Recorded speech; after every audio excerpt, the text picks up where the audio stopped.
இமய பார்வை நிகழ்ச்சிக்கு உங்களை வரவேற்பதில் மகிழ்ச்சி அடைகிறோம். தேர்தல் களம் சூடுபிடித்து விட்டது. தமிழகம் ஏன் இந்திய ஊடகங்கள் கூட அதிமுக அணியில் என்ன நடக்கிறது என்பதை பார்த்துக் கொண்டிருக்கிறார்கள். வெண்ணெய் திரண்டு வரும்போது தாழியை அதிமுக பொதுச் செயலர் உடைத்து விடுவாரோ என்கிற கவலை அரசியல் சார்பற்ற பொதுமக்களிடம் வர ஆரம்பித்து விட்டது. பிறகு அந்த கூட்டணியில் ஒரு சமரசம் ஏற்பட்ட பிறகு மற்ற கட்சிகள் கூட்டணியில் சேர்ந்தால் கூட ஒரு அனுதாப பார்வை, ஒரு ஏக்கம். வைகோ என்ன செய்ய போகிறார்? மதிமுக அந்த அணியில் இருக்குமா? இதுதான் மதிமுக மீது அபிமானம் இல்லாமல் இருக்கிற நடுநிலை வாக்காளர்கள் மனதில் இருக்கிற ஒரு ஏக்க கேள்வி. 5 ஆண்டுகள் அந்த கட்சிக்கு விசுவாசமாக கடமை உணர்ச்சியோடு அந்த கட்சி தலைவர்கள் கூட மக்களிடம் கொண்டு செல்ல முடியாத கருத்துக்களை எல்லாம் வைகோ வலுவான வாதத்தின் மூலம் கொண்டு சென்றாரே, அவரை கூட தக்க வைத்துக் கொள்ளவில்லை என்றால் இன்னும் அதிமுக தலைமை மாறவில்லையா? எங்களுக்கு வேறு மாற்று இல்லை என்பதனால்தான் அதற்கு போட வேண்டிய கட்டாயத்திற்கு நாங்கள் தள்ளப்படுகிறோமா என்கிற கேள்வி எல்லாம் இருக்கிறது. வைகோ என்ன சொல்ல போகிறார்? அவருடைய அறிக்கை இந்த தேர்தலில் மட்டும் ஒரு மௌன பார்வையாளராக இருக்க போகிறது. மதிமுக தலைமை அறிக்கை விட்டுவிட்டது. நாடே வைகோ என்ன சொல்ல போகிறார் என்று காத்து கொண்டிருக்கிறது. அறிக்கை விட்ட மதிமுகவின் பொதுச் செயலாளர் ஊடகங்களை சந்திக்கவில்லை. ஆனால் நம் அழைப்பை ஏற்று நமக்காக, அதே சமயம் நம் மூலமாக அவருக்காக இருக்கிற லட்சோப லட்சம் ஆதரவாளர்கள், கட்சி தொண்டர்கள் பலருக்கு ஒரு கருத்தை தெளிவாக சொல்ல வேண்டும் என்பதற்காக இங்கே வந்திருக்கிறார்கள். இன்றைக்கு நாம் வைகோவை சந்திக்க போகிறோம். வணக்கம். வணக்கங்க. உங்களை சந்திப்பது மகிழ்ச்சி. இந்த சூழலில் சந்திப்பதில் ஒரு வேதனையும் மகிழ்ச்சியும் ரெண்டரை கலந்திருக்கிறது. பாலிடிக்ஸ் ஒரு ரேஸ் ஹார்ஸ். அந்த பந்தய குதிரை ஓட்டுகிற ஜாக்கி எப்படிப்பட்ட திறமசாலியா இருக்கணும்னா, அதிக காயம்படாமல் தப்பிக்கிறவன் தான் சிறந்த ஜாக்கி என்று சொல்லப்படுகிறது. அந்த சூழல் இன்றைக்கு மறுமலர்ச்சி திராவிட முன்னேற்ற கழகத்திற்கு பொருந்துமா?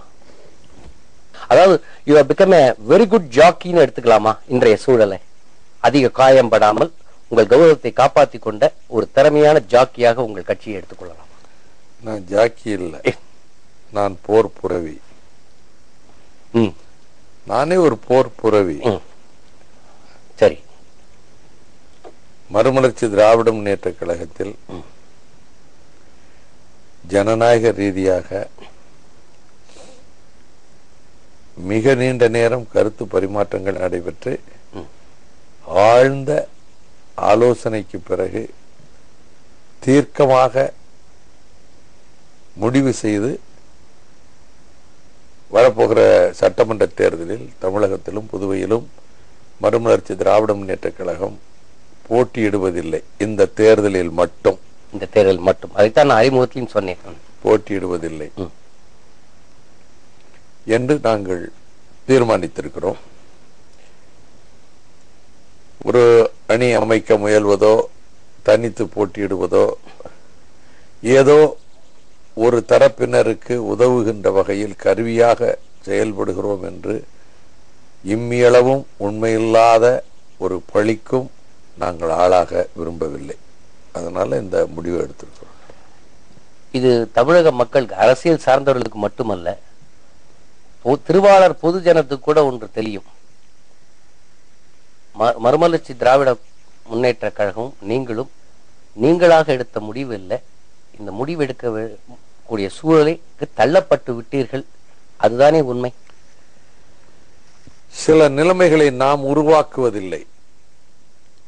நிலைமை நம்மை ஒரு கட்டத்தை நோக்கி தள்ளுகிறது.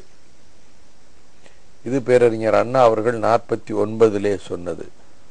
இந்த நிலைமையை நான் உருவாக்கவில்லை, நிலைமை என்ன இந்த கட்டத்துக்கு கொண்டு வந்திருக்கிறது என்று தந்தை பெரியார் அவர்களிடமிருந்து பிரிந்து வந்தபோது சொன்னார்கள். என்னுடைய பொது வாழ்வும் அப்படித்தான்.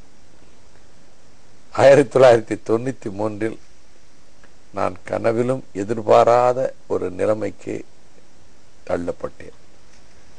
எந்த இயக்கத்தை என் ஜீவனாக, என் சுவாசமாக,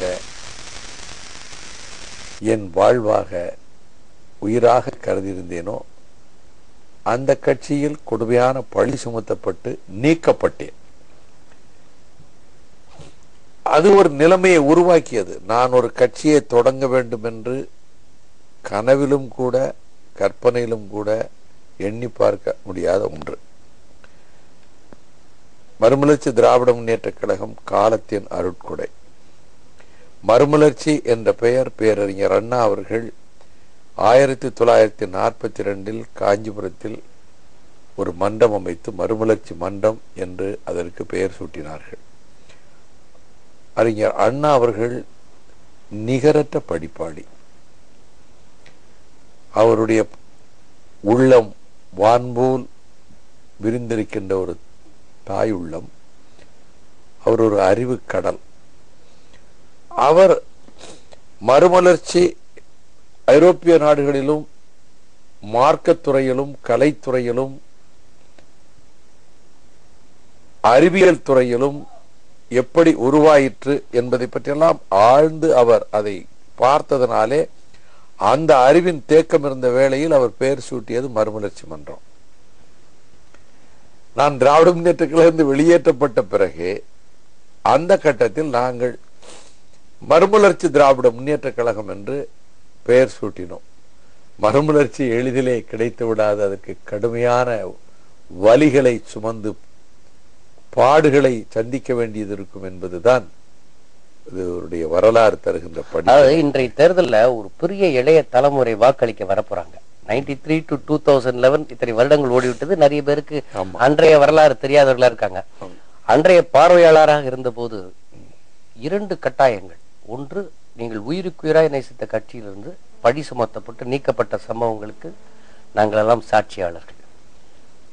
ஒன்று, அப்பொழுது கூட நீங்கள் அந்த கட்சி ஆரம்பிக்காவிட்டால் உங்களுக்கே பாதுகாப்பற்ற ஒரு சூழலும், அதைவிட அரசியலில் இத்தனை ஆண்டுகள் பாடுபட்ட ஒரு பெயருக்கு உயிர் போவதை பற்றி நீங்கள் கவலைப்பட மாட்டீர்கள் என்று பலமுறை சொல்லியிருக்கிறீர்கள்.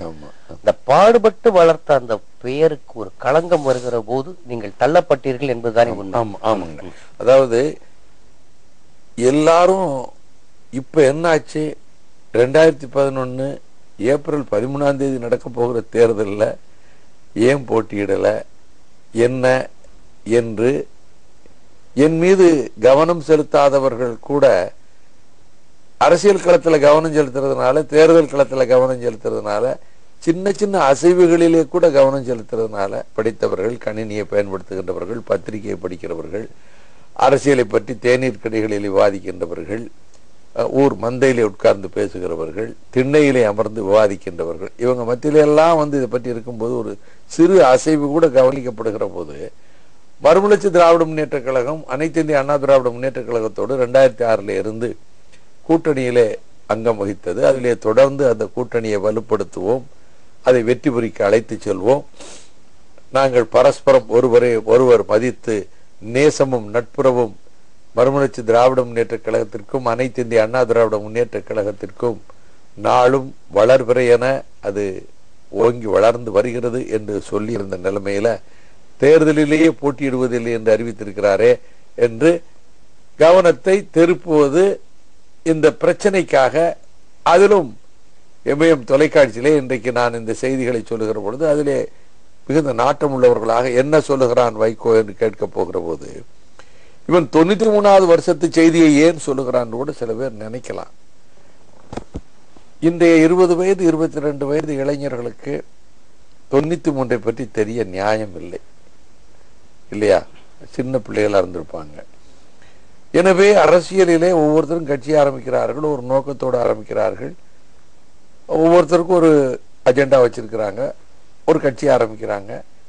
அதிலே சில பேர் அரசியல் ஆரம்பிக்கிறதை, கட்சி ஆரம்பிக்கிறதே சுயநலத்துக்காக, குடும்பத்தை முன்னிறுத்துவதற்காக, குடும்பத்தினரை வளர்ப்பதற்காக, அல்லது காசு பணம் சேர்ப்பதற்காக, அல்லது பதவிகளிலே உட்கார்வதற்காக, ஒரு அந்தஸ்தை உருவாக்கி கொள்வதற்காக என்றெல்லாம் பல்வேறு விதமான சிந்தனை ஓட்டங்கள் ஏற்படுற காலம் இந்த காலம்.